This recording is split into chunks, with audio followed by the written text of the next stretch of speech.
dei suoi simili sono e che sarebbe meglio perdere che trovare. Vi ringrazio e vi saluto. Buongiorno a tutti. Grazie a lei Pagani, buona giornata. Eccoci Alex. Ci senti? Il Pagani abbia offerto un ottimo spunto, anche per capire meglio chi ci ascolta il perché è successo tutto questo. Io mi occupo, come avete detto inizialmente, soprattutto anche di Europa con la commissione di cui faccio parte. E onestamente quando ho visto quel voto che ha determinato, sono stati determinati 15 voti del Movimento 5 Stelle per far eleggere Ursula von der Leyen alla presidenza della Commissione europea, sono rimasto molto basito, perché una donna di quell'asse franco-tedesco che ha sempre contrastato le politiche espansive di questo governo, di cui i 5 Stelle facevano parte, votata, e poteva essere la prima volta, questo va spiegato chi ci ascolta, che una Presidente di Commissione già selezionata veniva bocciata dal voto del Parlamento europeo. Sarebbe stato un segnale inequivocabile di discontinuità e sicuramente almeno su questi punti dove quei 5 Stelle sembrava che fossimo pienamente d'accordo che c'è una discontinuità in Europa rispetto alle politiche neoliberiste fatte in passato, ci siamo trovati ancora una volta con la Lega unica vera opposizione a quell'establishment che c'è a Roma e che c'è a Bruxelles.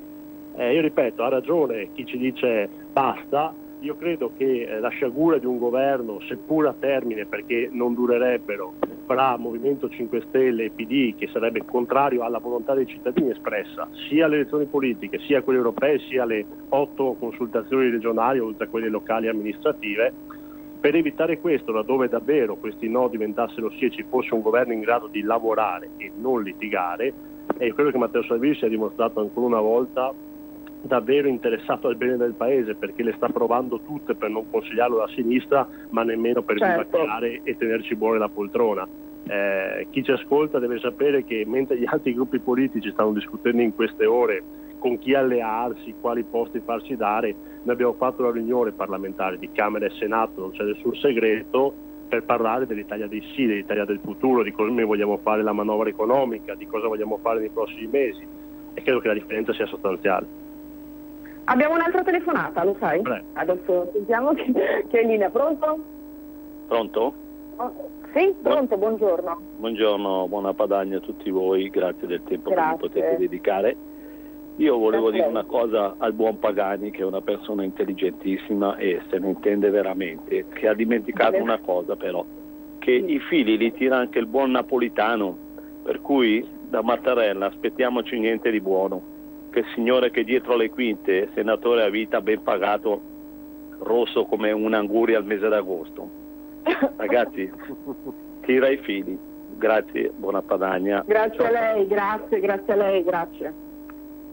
Alex, ci sei? Sì, sei ancora con noi? Okay. Però io ci tengo a dire, se ti ascolto una cosa, io ripeto, ho massima fiducia del Presidente Mattarella rispetto a quanto fece il suo predecessore napolitano, che sostanzialmente formò lui i governi andando a raccattare di qua e di là parlamentari disperati di perdere la poltrona. Quello che è la differenza che dobbiamo capire tutti è che sono i partiti, e Mattarella ieri lo ha ribadito, entro martedì vuole una linea dei partiti, altrimenti evidentemente la linea non c'è, come spieghiamo noi ci sarà il voto. Il fatto è che se si fa l'inciuccio non è che sarà colpa di Mattarella, perché laddove i 5 Stelle dicessero noi col PD non ci andiamo mai, come hanno sempre detto, il famoso partito di Bibbiano, citazione di Di Maio, se i 5 Stelle oggi dicessero guardate che col PD non ci sono possibilità di dialogo, perché siamo, da quello che pensavo io, pensavo fossero totalmente incompatibili, e non c'è un'altra possibilità di instaurare un dialogo con noi della Lega, Mattarella prenderebbe atto e scioglierebbe le Camere. Il posticipo di queste nuove consultazioni è stato fatto perché ci sono state delle aperture dal PD e dai 5 Stelle per un nuovo esecutivo. Capite che l'Italia è una repubblica parlamentare, laddove il Parlamento ci fosse una maggioranza che dice sosteniamo Di Maio, Premier, Zingaretti, per non so cosa possono inventarsi, la Renzi, Boschi, chi per loro, Mattarella dovrebbe prendere atto e sia un governo di legislatura per permettere loro di fare questo governo. È ovvio che questo governo sarebbe un governo contro, come ho detto anche prima, però dobbiamo ricordarci che la responsabilità di un eventuale inciuccio sarebbe del PD e del Movimento 5 Stelle, e Mattarella prenderebbe semplice atto della volontà parlamentare di questi due gruppi. Assolutamente, nel momento in cui i due partiti dovessero eventualmente, fanno quello che dicono oggi, Mi sembra un po' improbabile, però dovessero trovare un accordo, diciamo appunto che Mattarella, come dici te, non può che prendere atto di questa situazione, che francamente detto, opinione personale, sarebbe appunto un azzardo suicida, l'ho detto anche prima col tuo collega Iezzi, perché due partiti comunque così differenti, no? Dal punto di vista anche, parlavo prima dei 5 punti che ha presentato Zingaretti, che comunque sono in completa, in particolare in completa antitesi a quanto portato avanti in questi 14 mesi dal governo. Sarebbe improponibile. Guarda, io aggiungo una nota. In questi mesi molti colleghi con cui si parla durante i lavori d'aula, nell'emiciclo, nelle commissioni del PD, ci continuavano a chiedere, a ripetere a gran voce: ma voi che comunque avete una cultura istituzionale, che capite i problemi, come fate a stare con questi qua, con questi dei 5 Stelle che non sono capaci, che sono incapaci di comprendere il ruolo parlamentare? Oggi vederli trattare, e io credo che l'intervista, chi non l'ha vista alla Boschi la trova sui canali social della Lega, si trova un po' dappertutto, sia veramente chiarissima. È chiarissima, la dice chiaramente, la Boschi dice: guardate che noi 5 Stelle io non li sopporto, per me sono una manica di idioti, però pur di non far governare la Lega e Salvini, perché sanno che la Lega e Salvini godono in questo momento della fiducia degli italiani per il lavoro fatto anche in quest'anno, perché va detto, nei primi 8 mesi del governo, il governo, anche a mio avviso, anche lavorando in Parlamento, ha lavorato benissimo. Poi il Movimento 5 Stelle in campagna elettorale per le elezioni europee ha deciso che il nemico non era l'Europa, non era la sinistra, ma era la Lega ed era Salvini, ed è cambiato tutto e ci siamo anchilosati in una posizione totalmente di incapacità di dare risposte. Però pensare che rispetto ai numeri del paese in cui si parla di una Lega al 40, addirittura con le altre forze politiche, movimenti civici, si andrebbe oltre il 50, e la Boschi lo dice chiaramente: Salvini avrebbe la possibilità di eleggere il prossimo Presidente della Repubblica, di cambiare la Costituzione, come se fosse qualcosa di brutto che un partito con la maggioranza degli italiani che lo sostiene possa cambiare qualcosa. Dobbiamo assolutamente fermare Salvini a qualunque costo. Difatti Renzi ha detto: noi stiamo fuori dal governo, facciamo quello che volete. Ieri addirittura hanno litigato come sempre fra di loro, perché la cosa interessante da far sapere chi ci ascolta è che la Lega si presenta con una delegazione compatta, unita, con i parlamentari interessati. Gli altri hanno 4 voci, vanno in 3 a parlare, poi 4 fanno comunicati stampa totalmente diversi. Anche ieri Renzi ha attaccato Gentiloni perché voleva far fallire la trattativa.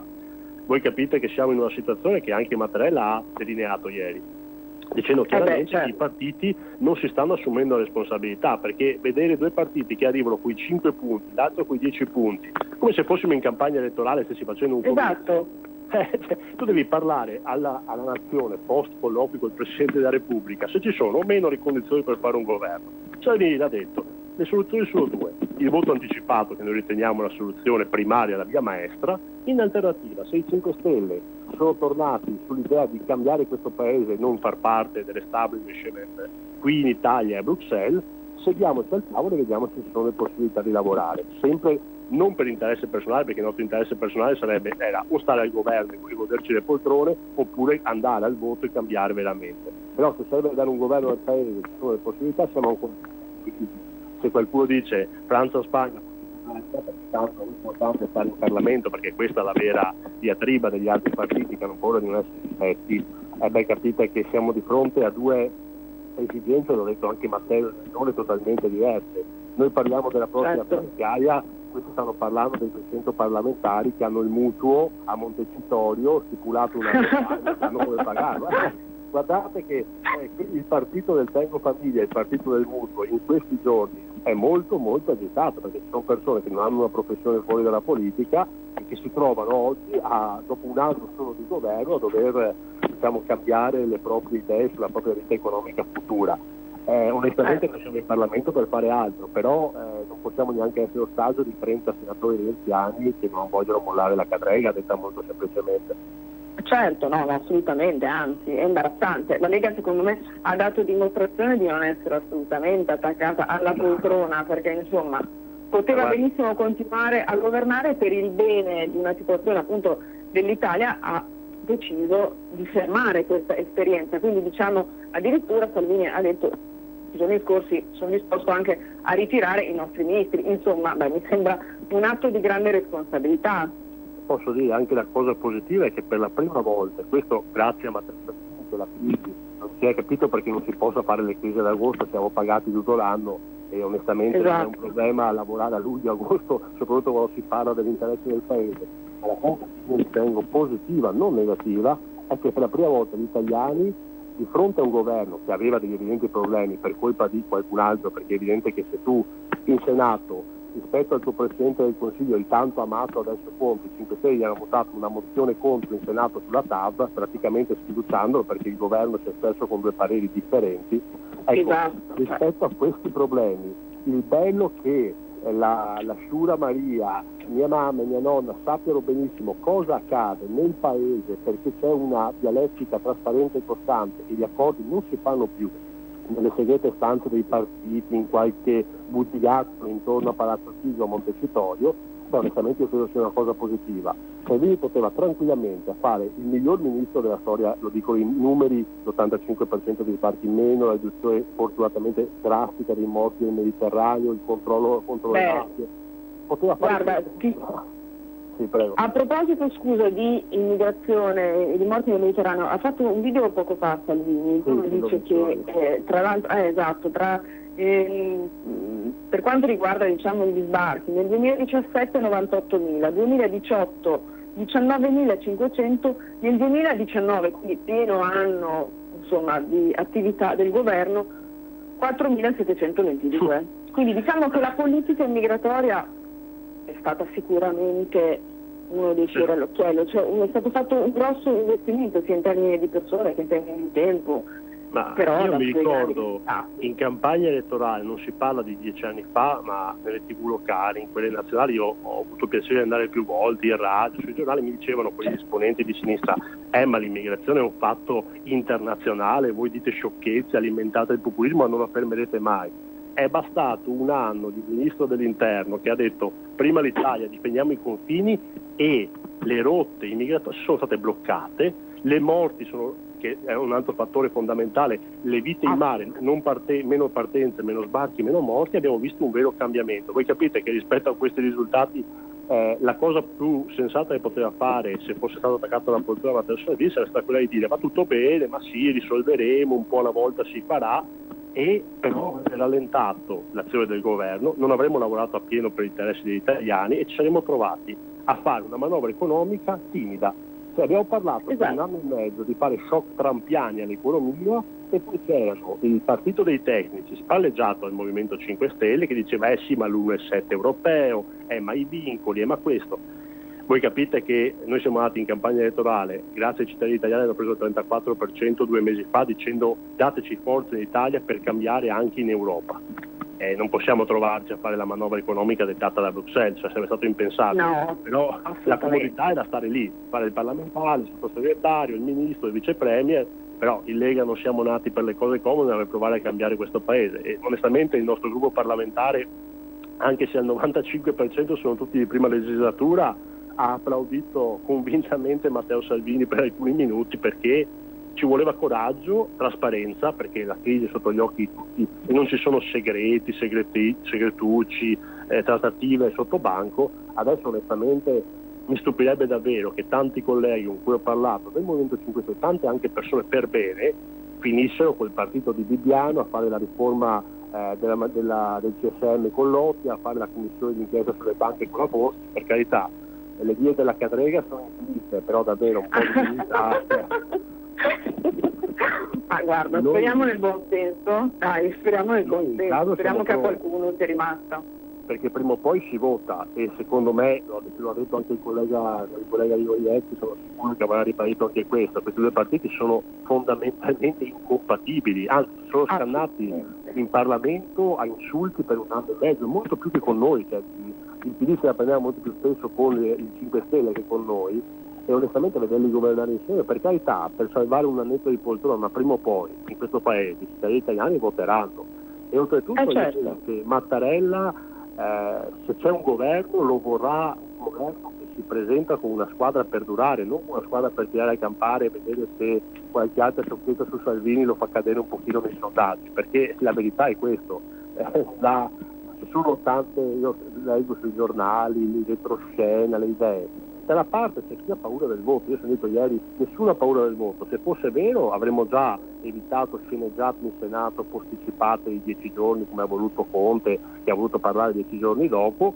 Ieri bastava che tutti quanti dicessero al capo dello Stato si va al voto e tanta pace, e oggi avremmo già sciolto le Camere e saremmo già a lavorare con i cittadini per il nuovo programma. Certo. Vabbè, noi speriamo sempre il martedì o mercoledì, come ci dicevi tu poc'anzi, sì, mercoledì. Vediamo che cosa succede, Alex, a questo punto. Incrociamo le dita. No? Io credo che questi giorni saranno già decisivi, perché Mattarella vorrà, in caso, se davvero l'inciuccione lo faranno, in questo caso vorrà un programma serio e già una lista di lavoro e anche di nomi, soprattutto del candidato premier che poi deve formare l'esecutivo, il nuovo esecutivo vorrà questa cosa. Io ripeto, spero nel voto, laddove davvero i 5 Stelle abbiano voglia di provare a tornare a fare quello che avevano promesso inizialmente sul contratto di governo. Io ricordo che quel contratto la Lega ha rispettato in toto, abbiamo votato anche cose che abbiamo modificato, che non erano non erano nelle nostre corde, nel nostro programma. Siamo venuti incontro al patto di governo, penso al reddito di cittadinanza, ma nel contratto di governo, per chi ci ascolta, c'era anche l'autonomia. Ieri Di Maio ha detto l'autonomia va da fare. Va bene, abbiamo lavorato per 1 anno e mezzo sull'autonomia e poi ci hanno detto che bisognava ripartire da zero. Io onestamente il parlamentare si fa pro tempore, però voglio tornare a casa nel mio gazebo, nella mia sezione del comune di Venezia, raccontando quello che faccio, non che sto a vivacchiare aspettando che Toninelli piuttosto che la 30 mi diano il permesso di dare risposte ai Veneti e ai Lombardi, e anche a tutta Italia, perché ormai l'autonomia è un concetto che sta passando in tutto il paese. Se queste cose davvero siamo tornati alla normalità e con granusali riusciamo a risolvere, ben venga, altrimenti davvero non capisco cosa si stia a ragionare se non nel voto. Speriamo, Alex, incrociamo le dita, come tutti immagino, speriamo nel buon senso di Mattarella e che si decida di andare al voto. L'inciuccio tra i due lo vedo con grande difficoltà, almeno stando alle ultime, però sai, come dice te, le vie della cadrega sono infinite. Sono infinite, guarda. anche credo che anche lo stesso Matteo, tutti noi della Lega pensassimo, visto il quadro, fosse impossibile anche solo un ragionamento reale fra PD magari più avanti dopo le prossime elezioni, ma non pensavamo che con questa velocità, e mi permetto di dire a chi ci ascolta, se qualcosa è stato fatto così veloce, evidentemente una parte dei 5 Stelle da mesi ragionava col Partito Democratico, perché se il giorno dopo che ti lascia la moglie tu hai già l'amante, evidentemente qualcosa era successo. Sei molto fortunato. Essere banale, però mi sembra strano che 24 ore dopo che Matteo Salvini annuncia che non ci sono più le condizioni per andare avanti, Grillo se ne esca dicendo che il partito di Bibbiano, della Boschi, dei ladri, come l'hanno sempre definito loro, è diventato il partner più affidabile di governo. Evidentemente io credo che anche la mossa sporca e brutta che ha danneggiato non Salvini, che se ne fa una ragione, ma l'Italia degli italiani, che è quella della Ursula in Parlamento europeo votata dai 5 Stelle, forse abbia radici lontani in un accordo o comunque in un dialogo già presente. Credo che la crisi abbia quantomeno fatto vedere agli italiani quali sono le parti. Noi col PD non ci parliamo né ora né mai, con la sinistra tantomeno, con il centrodestra o quello che rimane di questo archetipo passato, se ne discuterà Matteo ex post se ci saranno le elezioni. L'unico possibile interlocutore dove però io davvero fatico a pensare a un parlamentare che debba scegliere fra noi e il PD, perché davvero mi turba, non riesco a capire come si faccia a scegliere tra una cosa e l'altra totalmente opposte, però ripeto, 200 parlamentari poi mutuo, i soldini ogni mese fanno piacere, gli oneri e gli onori sono tanti, però evidentemente spero anche un po' di dignità, onestamente, lo dico con chiarezza. Esatto, ce lo auguriamo tutti. Va bene Alex, ci riaggiorniamo la prossima settimana, se avrei voglia di stare ancora un po' in collegamento qui con noi e vabbè, incrociamo le dita. Speriamo in un speriamo nel buon senso. Un buon senso al governo. Grazie. Esatto. Alex, ti abbraccio e ti ringrazio per il tempo che ci hai dedicato. Un piacere, buon lavoro. Ciao, a presto, ciao. Pronto, ci siamo allora, regia, siamo direi addirittura d'arrivo. Sì, il nostro tempo sì. Ok, il nostro tempo si è esaurito. Noi ci sentiamo la prossima settimana, sempre qui con la nostra rubrica Dalle parole ai fatti, il venerdì dalle 13 alle 14. Auguro a tutti un buon fine settimana. Grazie a tutti. Avete ascoltato Filo Diretto.